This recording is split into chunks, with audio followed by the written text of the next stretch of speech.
Hello friends, once again welcome to uncle दे गणित।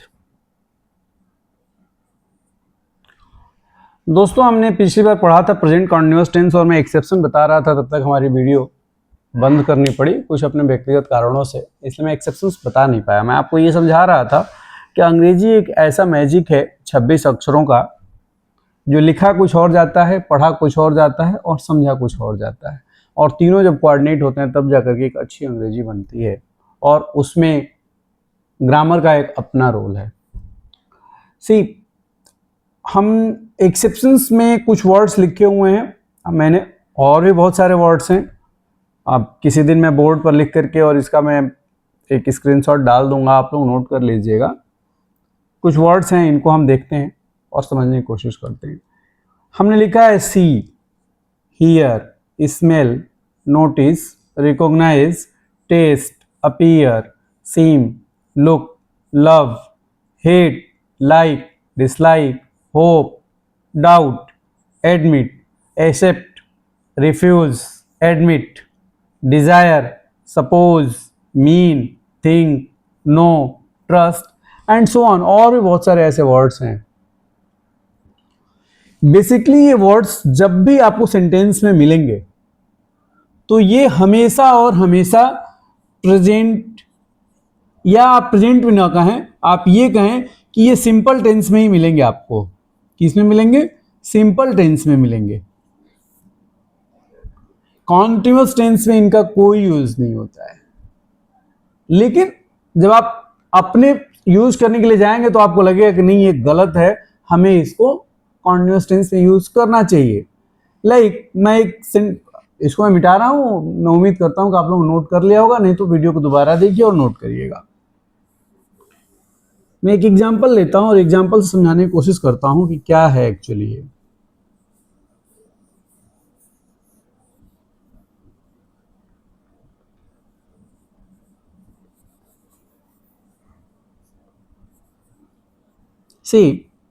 से हम कुछ सेंटेंस को लिखते हैं और उसको समझने की कोशिश करते हैं। लाइक हमने कहा she is knowing him very well. She is knowing him very well. हम एग्जामिन करेंगे क्या होना चाहिए। मैं दूसरा सेंटेंस लिखता हूं, he is understanding it. He is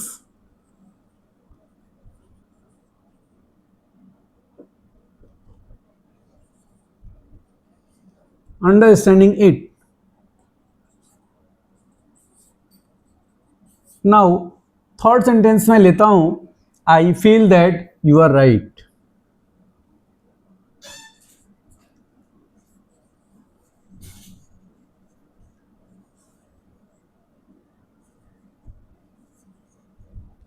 I feel that you are right।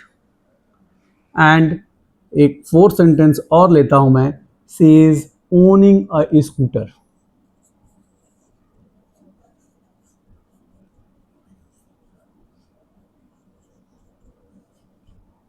Fifth sentence मैं इसी का एक कॉन्टिन्यूअस टेंस बनाता हूं, I am feeling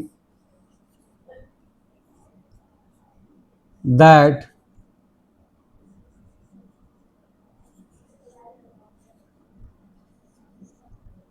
you are right. इसका ये हो गया। मैं आता हूं पहले का, यहां लिखता हूं she is knowing him very well. अगर इसको मैं प्रेजेंटेटिव में क्या लिखूंगा मैं, she knows him very well. And next is understanding it. मैं कहता हूं he understands it। नाउ अगर हम देखें इस सेंटेंस को, she is knowing him very well, वो उसको अच्छे से जान रही है। देखने में ये सेंटेंस बिल्कुल परफेक्ट है, बट नहीं, ये गलत है। क्यों गलत है? क्योंकि जो नो हमारा वर्ब है, ये हमारा प्रेजेंट इंडेफिनिट में यूज होगा, सिंपल प्रेजेंट में यूज होगा, न कि ये कॉन्टिन्यूअस में यूज होगा। तो करेक्ट सेंटेंस जो होगा वो होगा she knows him very well, वो उसको अच्छे से जानती है। वैसे ही इज अंडरस्टैंडिंग, ये गलत है, देखिए ही इज अंडरस्टैंडिंग इट, नहीं ये गलत है। क्या होगा? ही अंडरस्टैंड्स इट, ये सही है। Likewise I feel that you are right, yes feel verb हमेशा सिंपल प्रेजेंट टेंस में यूज होगा और इसको हम सही मानते हैं। अगर हम ये कहते हैं कि I am feeling that you are right, ये हमारा गलत है क्योंकि ये कॉन्टिन्यूअस टेंस में यूज हुआ है। तो ऐसे कुछ वर्ब्स हैं जिनको हम सिंपल प्रेजेंट में यूज करते हैं, ना कि उसको कॉन्टिन्यूअस में यूज करते हैं। ऑलवेज और ऑलवेज सिंपल टेंस में ही यूज होगा, ना कि कॉन्टिन्यूअस में यूज होगा। अब कुछ एक्सेप्शंस इसमें भी आते हैं। वो एक्सेप्शंस क्या है, उसके लिए हम कुछ वर्ब्स का एग्जाम्पल लेते हैं और उसको समझने की कोशिश करते हैं कि उसका मतलब क्या है और क्यों उसमें अलग अलग यूज होता है। कुछ ऐसे वर्ब्स हैं जिनको अगर हम देखें तो उनका मीनिंग जब बदलता है तो उसके साथ उसका यूज सिंपल से कॉन्टिन्यूअस की तरफ जाता है। जैसे हम लेते हैं एक वर्ड है फील। फील का मतलब क्या होता है? फील का मतलब होता है महसूस करना। क्या होता है? महसूस करना। लेकिन एक मतलब इसका और भी होता है कि सोच भी रहा है। एक मतलब ये होता है किसी चीज को ढूंढना, टच करके स्पर्श करके किसी चीज को ढूंढा जाए तो वो भी इसका मतलब होता है। तो जहां इसका मतलब होता है विचार करना, जब इसका मतलब आएगा केवल विचार करने से, विचार करना या सोचना, इन दो मीनिंग में जब ये आएगा तो यहां हम यूज करेंगे इसको एज सिंपल टेंस। लेकिन जैसे ही इसका मीनिंग चेंज हुआ, जैसे फील के बाद हमने किसी भी तरह का कोई एडजेक्टिव यूज किया, लाइक एंग्री,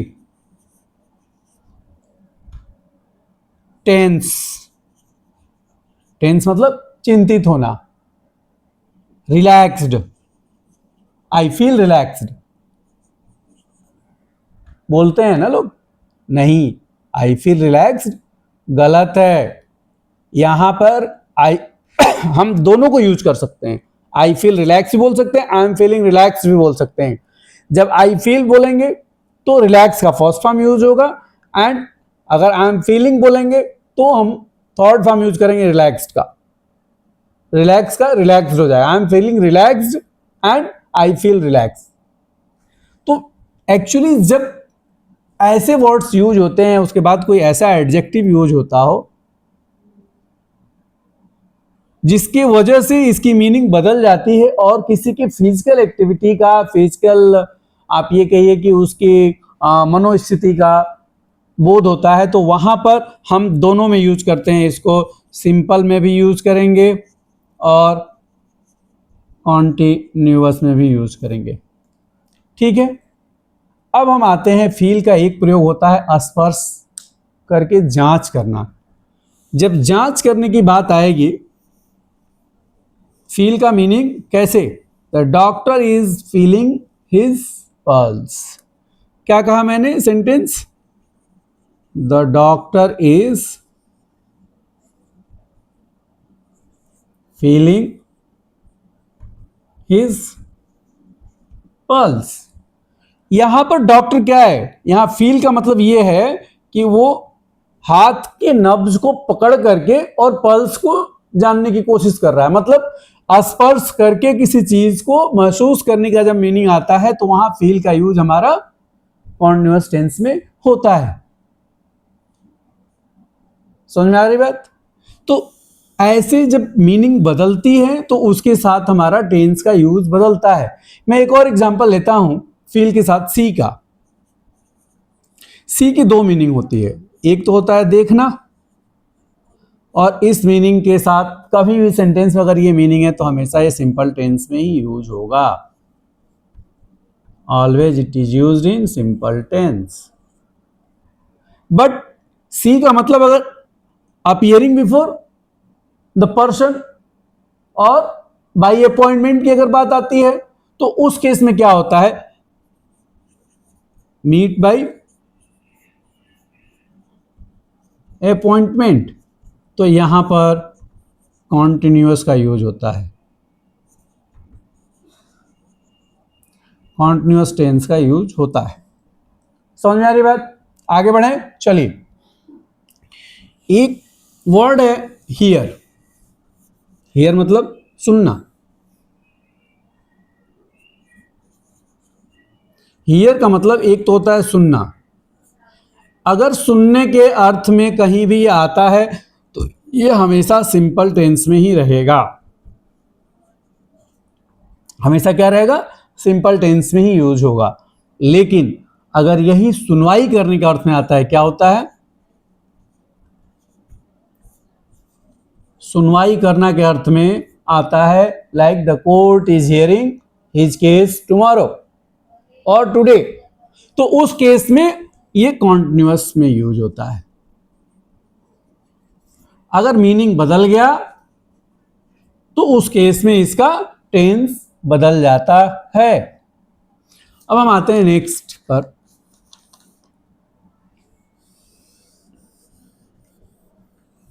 एक वर्ड आता है टेस्ट। टेस्ट की दो मीनिंग है, स्वाद को परखना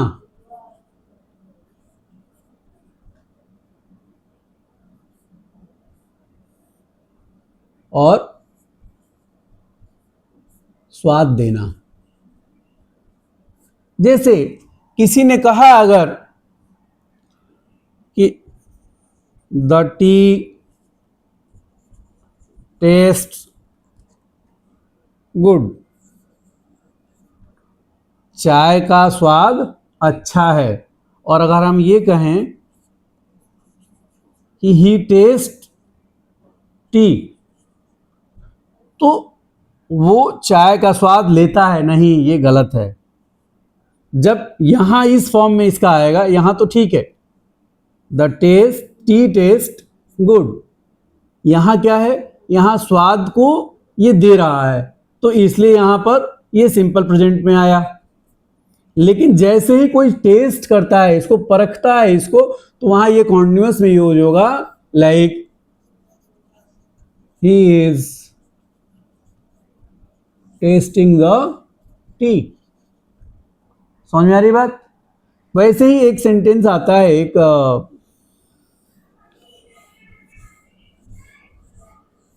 वर्ड आता है लुक।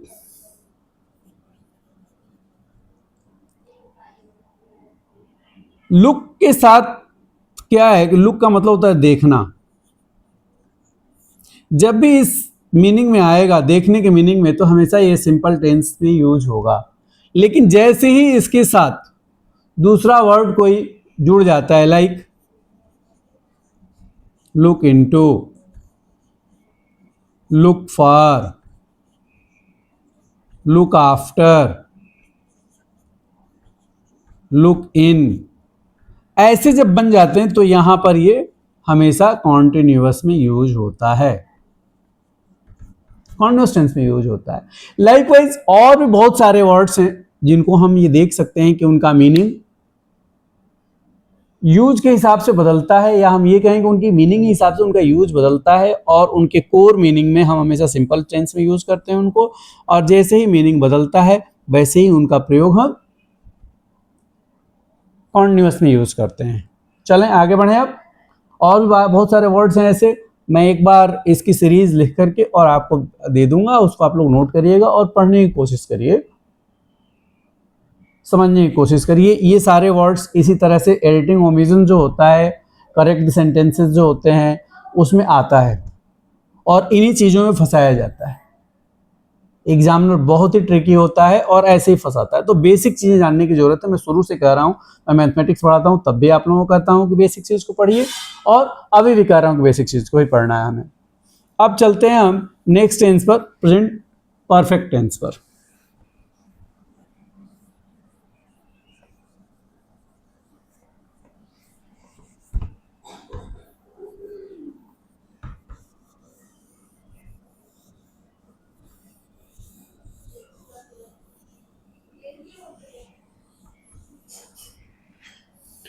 अगला टेंस हमारा है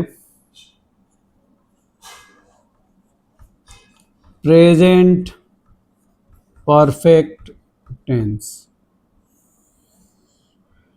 लाइकवाइज अगर हम देखें, हमने इंडेफिनिट में देखा कि डू डज होता है, कॉन्टिन्यूअस में इज एम आर होता है, प्रेजेंट परफेक्ट टेंस में जो ऑक्सिलरी वर्ब यूज होता है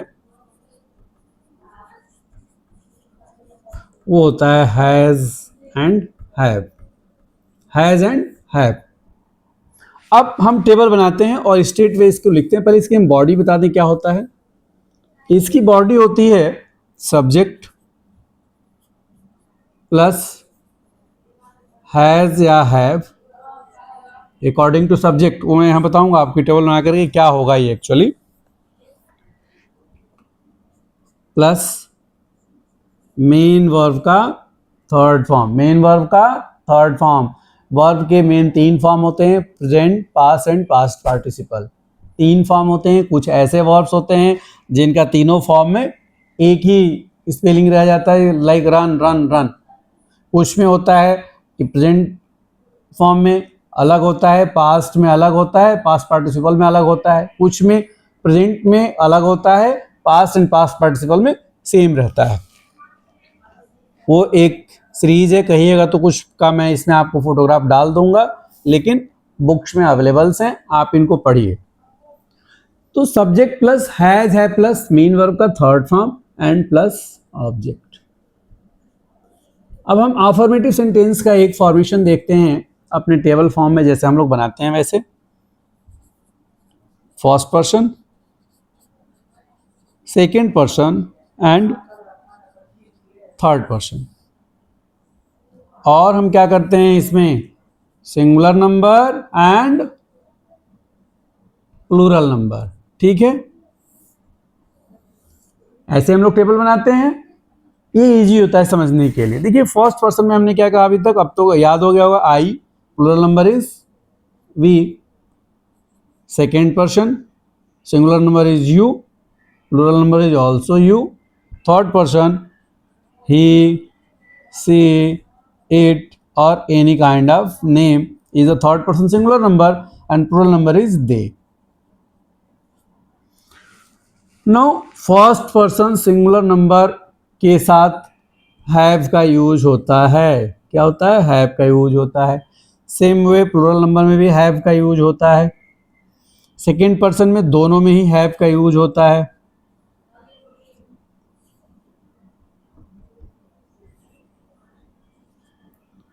थर्ड पर्सन सिंगुलर नंबर के साथ हैज का यूज होता है। किसके साथ, हैज का यूज होता है। और प्लूरल नंबर के साथ हमेशा हैव का यूज होता है। तो ये हमारे जो 2 ऑक्सिलरी वर्ब्स हैं, मेन इनका यूज है, ये समझना है हमको। बाकी मेन वर्ब का थर्ड फॉर्म, लाइक हमने फुटबॉल लिया था उस दिन, प्ले फुटबॉल की हम बात कर रहे थे। Play is a main verb, football is a object. हम उसी पे अब भी चलते हैं। I have, third form is played, football, we have played football, you have played,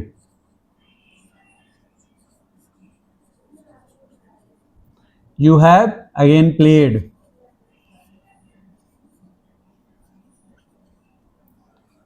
he, she, it has played,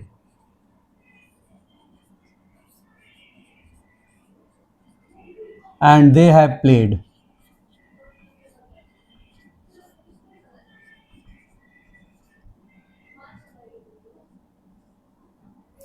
सो ये हमारा मेन बॉडी होता है। अब हम चलते हैं अदर फॉर्मेशंस पे।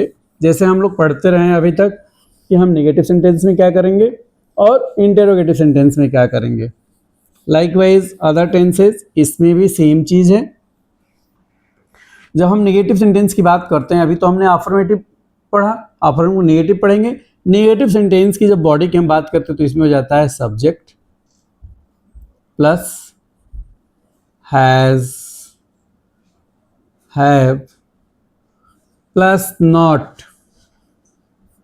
समझ में आई बात? ये दोनों एक साथ होंगे यहां पर, plus main verb third form plus object. Like हम एक एग्जांपल देते हैं, she has not played football.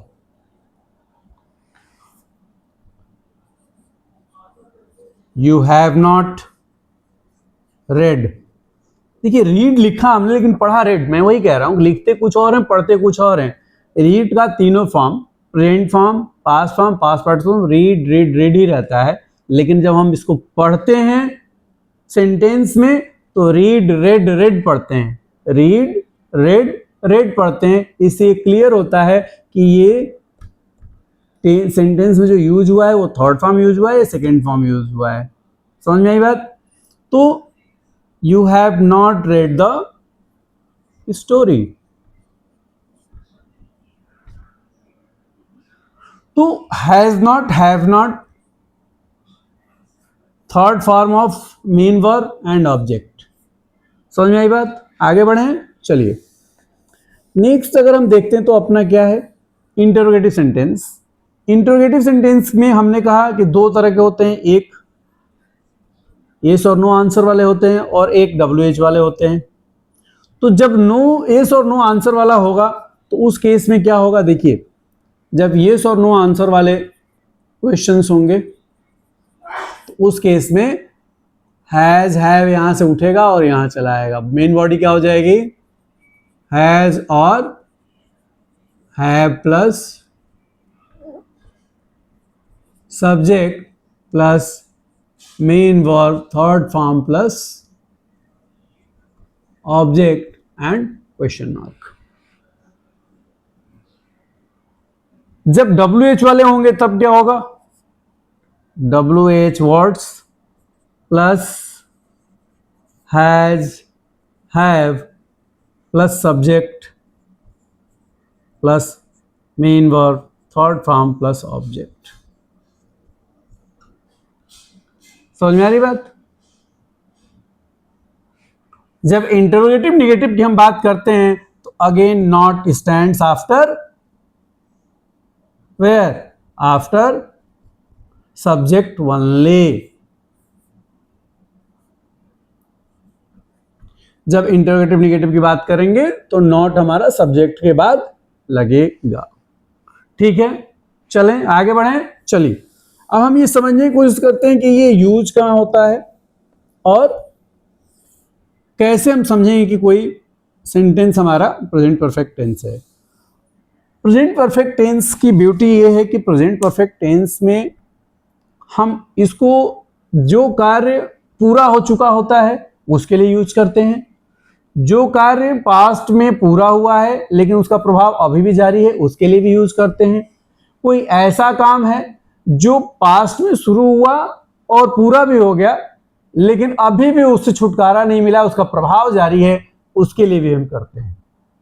एक और ब्यूटीफुल चीज बताऊं, जैसे मैंने आपको कॉन्टिन्यूअस टेंस में बताया अभी कि एक्सेप्शंस होते हैं, वैसे ही प्रेजेंट परफेक्ट टेंस में भी कुछ एक्सेप्शंस इस तरह के हैं कि अगर प्रेजेंट परफेक्ट टेंस में कोई इस तरह का एडवर्ब या एडवर्बियल फ्रेज, एडवर्ब या एडवर्बियल फ्रेज आता है तो वहां परफेक्ट टेंस ही यूज होगा।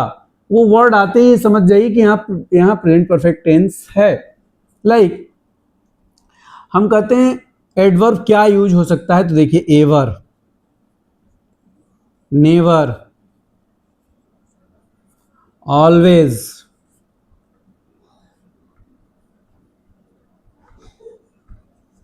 Occasionally, often. मैं कहता हूं ना, लिखते कुछ और हैं पढ़ते कुछ और हैं समझते कुछ और हैं, OFTEN इज ऑफन। ठीक है, T is silent here. Already, yet, just, for, since, lately, recently, so far. हम कहते हैं ना so far you have told, तो so far, up to now, अभी तक। लाइकवाइज और भी बहुत सारे ऐसे एडवर्ब हैं, लेकिन इतने एडवर्ब्स ऐसे हैं जिनके सेंटेंस में आए तो प्रेजेंट परफेक्ट टेंस ही होगा। अब इसमें दो वर्ड्स ऐसे हैं जिसका यूज पूरे टेंस एंड टाइम में आप देखेंगे, या किसी भी सेंटेंस को जो आप यूज करते हैं या कोई एक पैराग्राफ लिखने की कोशिश करें या बोलने की कोशिश करें तो इसका यूज सबसे ज्यादा होता है, that is for and since. तो इन दोनों चीजों को समझने के लिए वैसे तो हैं काफी रूल्स, अगर लिखा जाए तो फॉर के 20 रूल्स हो जाएंगे, सिंस के 25 रूल हो जाएंगे, लेकिन सारे रूल का सार मैं 2 लाइन में बताने की कोशिश करूंगा। और अगर इसको आप समझ जाएंगे तो फॉर और सिंस का यूज करने में आप कभी चूकेंगे नहीं। और इसका एक एग्जांपल दूंगा, मैं बहुत ब्यूटीफुल एग्जांपल दूंगा आपको। लाइक अगर हम फॉर की बात करें और सिंस की बात करें तो दोनों में डिफरेंस केवल एक है। फॉर कभी भी उस टाइम पीरियड के लिए यूज होता है जहां समय अनिश्चित हो, समय अनिश्चित हो, मतलब एक निश्चित टाइम पीरियड का अगर बोध नहीं होता है, हमें पता नहीं चलता है, a fix period of time, तो हम क्या कहते हैं, फॉर होगा। लेकिन जहां समय के निश्चितता का बोध होता है, क्या होता है, निश्चितता का बोध होता है, वहां पर हम सिंस का प्रयोग करते हैं। मैं एक बहुत छोटा एग्जांपल लेता हूं आपको और समझाने की कोशिश करता हूं, मुझे लगता है कि इस एग्जांपल से आप समझ जाएंगे। किसी सेंटेंस में अगर यूज होता है द लास्ट वीक एंड एक जगह यूज होता है लास्ट वीक, मैं इसलिए लिख रहा हूं इसको अलग अलग क्योंकि यूज वही होना है, इसलिए समझाने में इजी रहेगा मेरे लिए, अदरवाइज टाइम टेकिंग हो जाएगा। जहां द लास्ट वीक की बात आई तो इसका मतलब क्या होता है, इसका मतलब the week has completed just now. लेकिन लास्ट वीक मतलब एक सप्ताह पूरा। लेकिन यहां ये कहता है कि ये जस्ट कंप्लीटेड, क्या है ये, just completed the last week. तो यहां एक सप्ताह का टाइम बिल्कुल फिक्स है, तो यहां कहते हैं सिंस लास्ट वीक, लेकिन यहां होगा for the last week. Like एक एग्जांपल और लेता हूं मैं,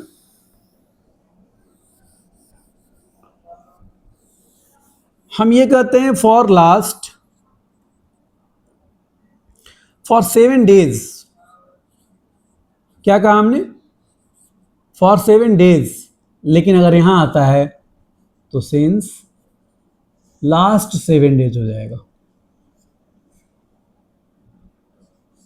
यहां जो लास्ट वर्ड है उसने 7 दिन को डिफाइन किया कि आज से गिनती करिए और पीछे 7 दिन तक चलिए, लेकिन फॉर 7 डेज में 7 दिन कहां से कहां शुरू हुआ ये कंफर्म नहीं है। एक चीज और, एक और एग्जांपल लेते हैं हम। अगर कोई कहता है कि आपके जन्म से, उनकी मृत्यु से, आपके विवाह से, उनकी एनिवर्सरी से, समझ रहे हैं इस बात को, या जनवरी से, फरवरी से, सोमवार से, मंगलवार से, तो ऐसे जो डेट्स हैं या सीजन्स हैं, स्प्रिंग सीजन से, बसंत ऋतु से, समर से, विंटर से, ऐसे दोनों का मतलब से है हिंदी में। लेकिन जहां ये डेफिनिट वर्ड्स यूज हो जाते हैं वहां पर हमेशा और हमेशा सिंस का यूज होगा, और जहां डेफिनिट वर्ड्स यूज नहीं होंगे वहां पर फॉर का यूज होगा। Like for a year, for a month, for a week. समझ में आ रही बात। लेकिन वहीं जब हम ये कहते हैं कि since summer vacation, since spring season, since January, since Monday, तो वहां पर सिंस का यूज होता है। कहने का मतलब ये है कि हम अलग अलग ना पढ़ करके अगर सिर्फ इतना समझने की कोशिश करें कि अगर सेंटेंस में इस चीज का बोध होता है कि हमारा जो टाइम पीरियड है वो फिक्स्ड है, एक रेफरेंस दिया हुआ है उसके लिए कि कहां से उसको हम काउंट करेंगे, तो हम सिंस का प्रयोग करेंगे। जहां रेफरेंस मिला उसमें कि yes there is a fix reference point to count the time, तो हम कहेंगे कि सिंस यूज होगा। And if there is no reference to count the time period, तो हम क्या कहेंगे, वहां फॉर का यूज करेंगे। समझ में आई बात? क्लियर? आगे बढ़े। चलिए अब हम आज प्रेजेंट टेंस को खत्म कर रहे हैं ना। अब हम खत्म करने वाले हैं, तो अब हम आखिरी प्रेजेंट टेंस के टाइप को पढ़ेंगे। प्रेजेंट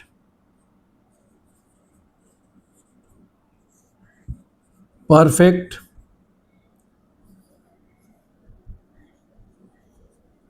कॉन्टिन्यूअस,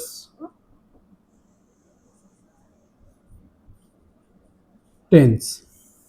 सी नाम से ही कंफर्म है कि एक परफेक्ट है और दूसरा कॉन्टिन्यूअस है, मतलब कि ये सेंटेंस जो होगा ये दोनों का मिक्सचर है। ऐसा कार्य जो हमारा पास्ट में शुरू हुआ है, अभी भी जारी है, या पास्ट में शुरू होकर खत्म हो गया, उसका प्रभाव अभी भी जारी है, तो वहां पर प्रेजेंट परफेक्ट कॉन्टिन्यूअस टेंस होगा। और इसकी बॉडी जो है वो होती है subject plus has, have plus been. एक वर्ड हो जाता है बीन, यहां वर्ड होता है टू बी, एक वर्ब है हमारा ऑक्सिलरी वर्ब टू बी, उसी का ये थर्ड फॉर्म होता है been. Subject plus has plus have plus been plus main verb plus ING plus object, यही इसकी मेन बॉडी होती है। अगेन जब हमको नेगेटिव बनाना हो तो सब्जेक्ट में आई हैव बीन के बाद नॉट यूज होता है, आई हैव नॉट बीन नहीं होगा, I have been, she has been not, मतलब यहां पर नॉट यूज होगा। और जब हम इंटरोगेटिव सेंटेंस की बात करते हैं तो अगेन हैज या हैव बाहर आ जाएगा WH के साथ। लाइकवाइज परफेक्ट टेंस, मैं इस बॉडी के साथ एक सेंटेंस लिखता हूं और बस यहीं पे मैं खत्म करूंगा, आपको एक क्वेश्चन के साथ छोड़ते हुए जाऊंगा। लाइक मान लीजिए कि एग्जांपल मैं देता हूं, मैं लिखता हूं I have been watering, I have been watering garden. आपको आश्चर्य होगा मैं गार्डन क्यों बोला, ये तो गार्डन लिखा हुआ है बिल्कुल, बट जब आप इंग्लिश को प्रोनाउंसिएशन के लिए जाएंगे तो प्रोनाउंसिएशन डिपेंड करता है दो चीज़ों पर। पूरे वर्ल्ड में दो अंग्रेजी बोली जाती है, या तो अमेरिकन या तो यूके। अपनी अंग्रेजी, भारत की अंग्रेजी जो है वो यूके से अफेक्टेड है, तो most of the people are pronouncing English with UK dictionary and affected with UK English, and some of the people are also using the American English। तो हम यहाँ यूके वाली ही लेकर के चलेंगे। तो I have been watering garden, मतलब क्या हुआ, मतलब ये हुआ कि मैं, कोई आया और कहा कि यार भाई क्या कर रहे थे, मान लीजिए किसी ने पूछा यार क्या कर रहे थे, मैंने कहा कि मैं तो गार्डन पानी दे रहा था यार अभी तक। तो अभी तक का मतलब क्या हुआ, ये हुआ कि मैं गार्डन को पानी दे रहा था और उसका इफेक्ट अभी भी जारी है कि अभी उससे मुक्त हुआ हूं। तो ऐसे सेंटेंसेस में हम यूज करते हैं इसको, ठीक है। चलिए आज हम आप प्रेजेंट टेंस को तो खत्म किया मैंने, मैं इसके बाद जो आपको समझाऊंगा वो अभी मैं पास्ट टेंस पर नहीं जाऊंगा, इस बीच में मैं कुछ मैथमेटिक्स का चैप्टर कवर करूंगा, उसके बाद से पास्ट टेंस पढ़ाऊंगा। लेकिन पास्ट टेंस पर जाने से पहले मैं आपको 2-3 पैराग्राफ ट्रांसलेट इनटू इंग्लिश का पढ़ाऊंगा। क्या पढ़ाऊंगा? Translate into English. इससे क्या होगा, जब मैं पैराग्राफ लिखूंगा उस पैराग्राफ में मिक्स्ड सेंटेंसेज होंगी, तो उससे पहचान जो होगी वो सही होगी कि आप टेंस को करेक्टली पहचान पाएंगे और बॉडी को इमीडिएटली बना पाएंगे। तो पहले मैं ट्रांसलेट इनटू इंग्लिश पढ़ाऊंगा, नेक्स्ट वीडियो में, उसके बाद में आपको पास्ट टेंस पढ़ाऊंगा। और एक चीज़, आज मैं एक क्वेश्चन के साथ आपको छोड़ देके जा रहा हूँ। इस क्वेश्चन का आंसर आप कमेंट बॉक्स में जरूर दीजिएगा, और मैं चाहता हूं कि इस क्वेश्चन का आंसर हर कोई दे, हर कोई ढूंढने की कोशिश करे, और नहीं तो अपने नेक्स्ट वीडियो में पहले इस क्वेश्चन का आंसर दूंगा, उसके बाद मैं आगे बढ़ूंगा, चाहे वो मैथ्स की क्लास लूं या मैं इंग्लिश की क्लास लूं। क्वेश्चन मेरा बहुत ही सिंपल है, यूज ऑफ इज। क्या? Use of is